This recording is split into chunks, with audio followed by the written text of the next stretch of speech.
Assalamualaikum semua. Hari ni jom kita buat kuih tradisional. Ni dalam kategori kuih legend, iaitu tepung kapur.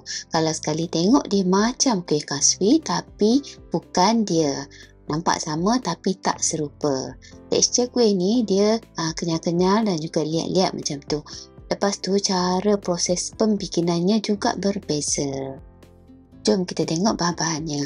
Saya gunakan 2 keping, ni saya kerek ataupun gula Melaka. 2 keping tu berat dia 120 gram. Okey, lepas tu masukkan 2 sudu besar gula merah. Kalau suka manis boleh lebihkan. Lepas tu masukkan 1 helai daun pandan dan juga sedikit garam. Seterusnya masukkan 2 cawan air. Saya gunakan cawan metrik. Okey, kuih ataupun tepung kapur ni dia sangat terkenal di negeri Kelantan dan juga Terengganu. Sepanjang pengetahuan saya lah, kuih ni dia macam tak ada kot di negeri Pahang. Okey, lepas tu kita masak gula nisel ni ataupun nisel kerek ni sehingga larut. Okey, bila dah gula ni dah larut, kita keluarkan dia punya kerek tu dengan daun pandan.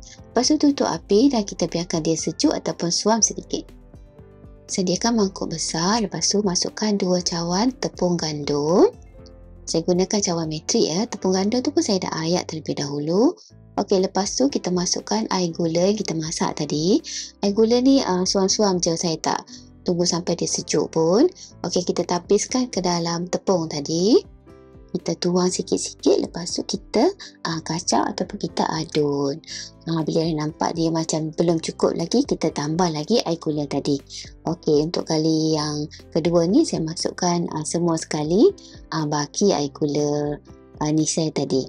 Okey, lepas tu kita kacau hingga tiada ketulan ataupun apabila kita nampak tekstur adunan ni licin ataupun smooth. Kalau ada ketulan tu kita kena kacau dia sampai licin. Ni guna tenaga dan ambil masa sikit lah. Okey, nampaknya adunan kita dah pun licin. Cantik kan? Okey, kita masukkan bahan penting iaitu 1 sudu besar air kapur makan ataupun kapur sirih. Air kapur tu saya guna yang keruh-keruh sikit. Kalau ada yang tanya boleh skip tak air kapur ni. Dah nama dia pun tepung kapur. Janganlah pergi skip pula bahan penting dia. Kan tak jadi pula kita punya kuih.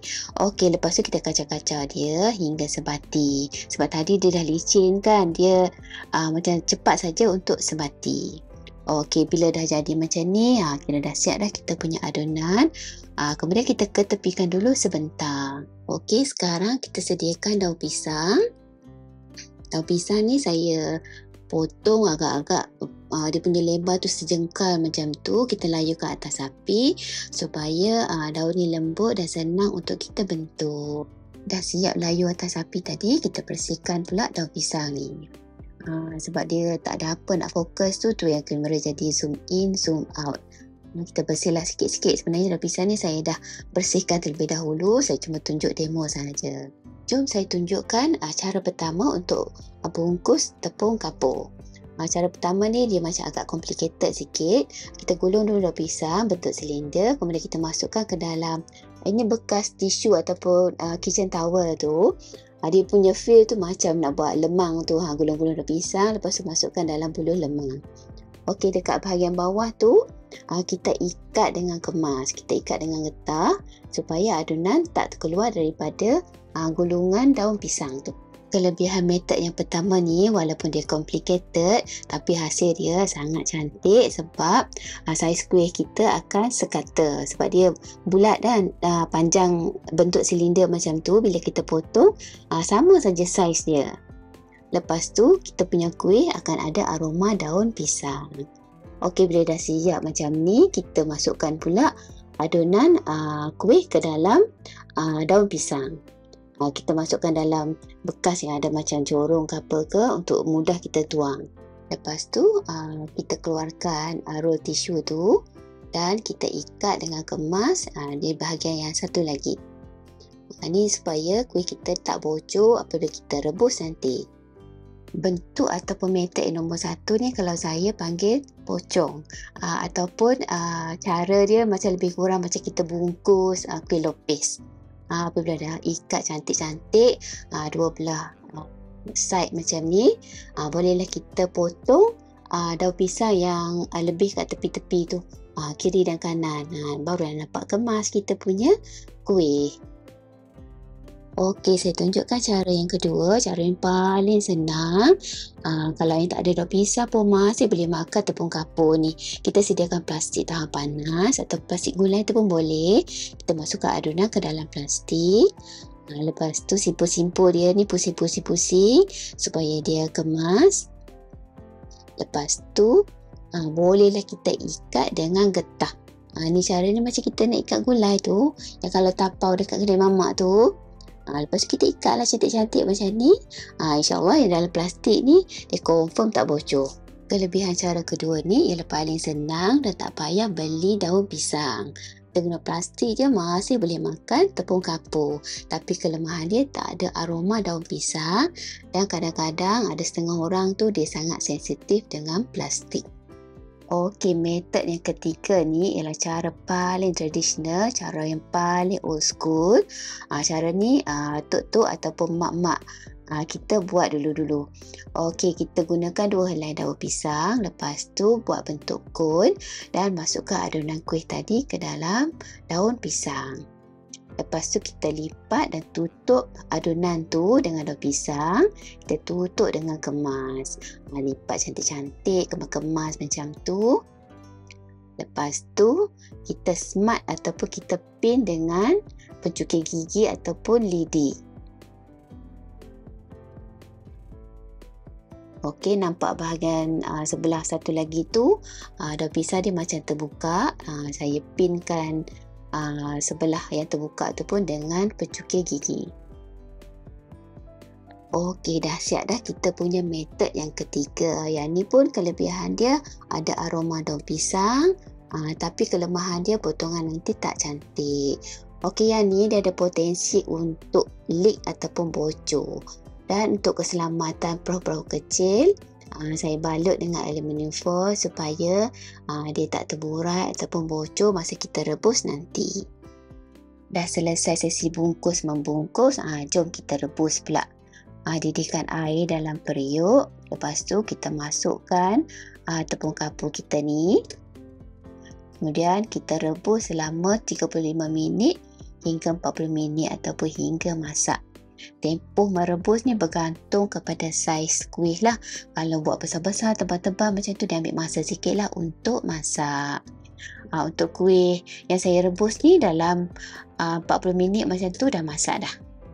Okey, dah lepas 35 minit macam tu, kita cek kuih kita ni dah masak ke belum.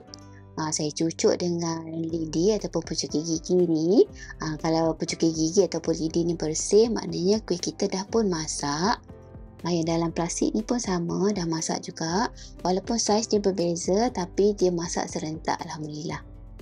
Okey, yang dalam daun pisang dia nampak macam besar sikit, tapi yang ni pun dah masak. Lepas tu bolehlah tutup api dan keluarkan kuih daripada periuk. Kita toskan dulu, sebab kita gunakan air rebus kan, dia mungkin ada air.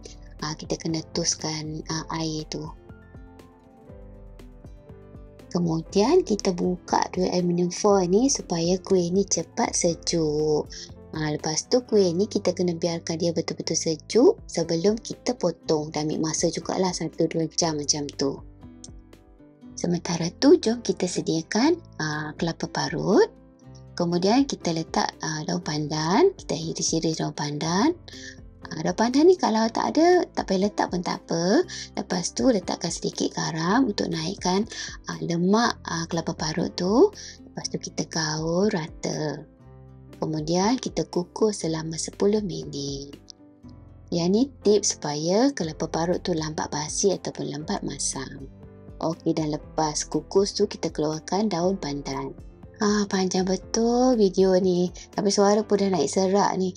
Okey, sekarang kita punya kuih ni dah pun sejuk. Kita gunting bahagian yang ada getah tu. Jom kita buka tengok hasil postmortem dia macam mana. Cantik kan? Dikemas je, dia nampak sekata saja dia punya saiz. Okey, tips untuk dapatkan potongan yang kemas, kita guna pisau plastik ataupun saya guna scraper tu saja. Kita potong-potong. Kuih ni kita kena potong nipis-nipis je. Dia tak boleh potong macam kuih kaswi tu. Dia kena potong kecil-kecil sebab tekstur dia macam kenyal-kenyal dan juga liat-liat. Kalau potong tebal-tebal sangat, dia tak ada feel macam tu makan dia. Dah potong-potong tu, bolehlah kita golek-golek salut dengan kelapa parut ataupun nyung. Dah salut macam ni, buat minum petang, makan dengan teh memang sedap.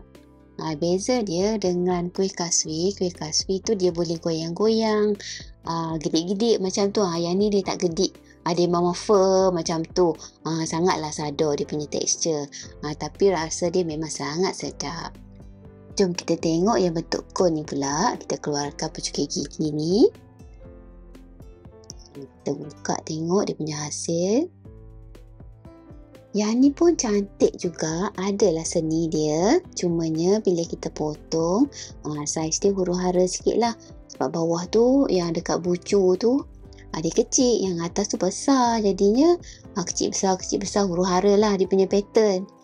Kalau yang bentuk silinder tadi tu, yang bentuk pocong tu, dia kemas lah sebab dia sama je, saiz dia standard. Macam hujung-hujung tu kita kena belah dua. Dia jadilah bentuk separuh bulatan macam tu. Tapi rasa dia sama je juga. Lepas ni nak buat kuih apa pula? Cuba bagi idea kat bawah. Okey, terima kasih menonton. Selamat mencuba. Jangan lupa like, subscribe, komen dan share.